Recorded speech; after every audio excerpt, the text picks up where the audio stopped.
Magandang umaga, narito na ang pinakahuli sa lagay na ating panahon ngayong araw ng Sabado, ika-13 sa araw ng Hunyo, taong 2026.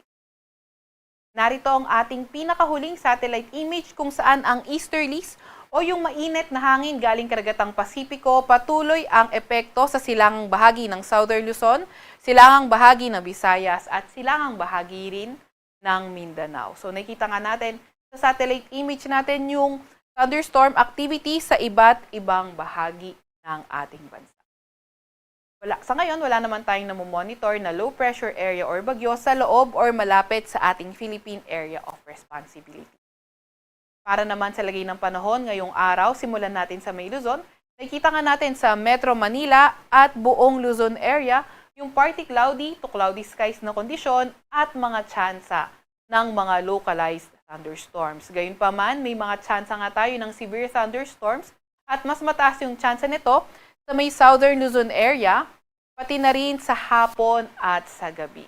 Yung mga kasamahan naman natin sa Regional Services Division patuloy na maglalabas ng mga thunderstorm advisory kung kinakailangan.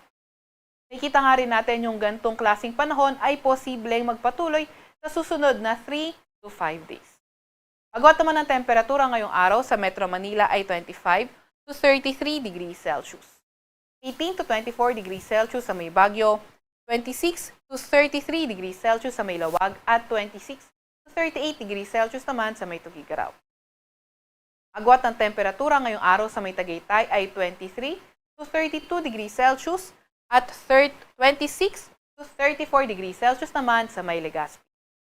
Ngayong araw naman na agwat ng temperatura sa Puerto Princesa ay 25 to 32 degrees Celsius, ganun din naman sa may Kalayaan Islands. Para naman sa lagay ng panahon sa Visayas at Mindanao area, nakikita nga natin na yung easterlies o yung mainit na hangin galing karagatang Pasipiko ay magpapaulan sa may Davao region.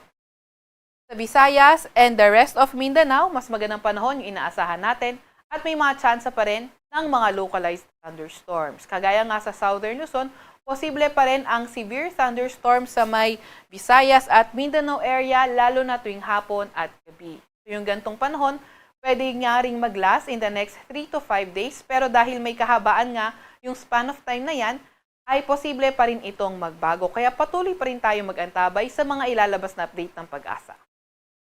Agwat ng temperatura ngayong araw sa Cebu at Davao ay 26 to 32 degrees Celsius. 25 to 32 degrees Celsius sa Iloilo, 27 to 33 degrees Celsius sa may Tacloban, 25 to 31 degrees Celsius naman sa Cagayan de Oro at 24 to 32 degrees Celsius sa may Zamboanga. Ngayon naman ay wala tayong gale warning sa kahit anong dagat baybayin ng ating bansa. Sa Kalakang, Maynila, ang araw ay sisikat ng 5:27 ng umaga at lulubog ng 6:26 ng gabi. Huwag magpapahuli sa update ng Pag-asa. I-follow at i-like aming X at Facebook account, DOST-Pag-asa. Mag-subscribe sa aming YouTube channel, DOST-Pag-asa Weather Report. At para sa mas detalyadong impormasyon, bisitahin ang aming mga website, pag-asa.dost.gov.ph at panahon.gov.ph. At yan nga muna pinakahuli sa lagay na ating panahon mula sa Weather Forecasting Center ng Pag-asa. Veronica C. Torres, nag-ulat.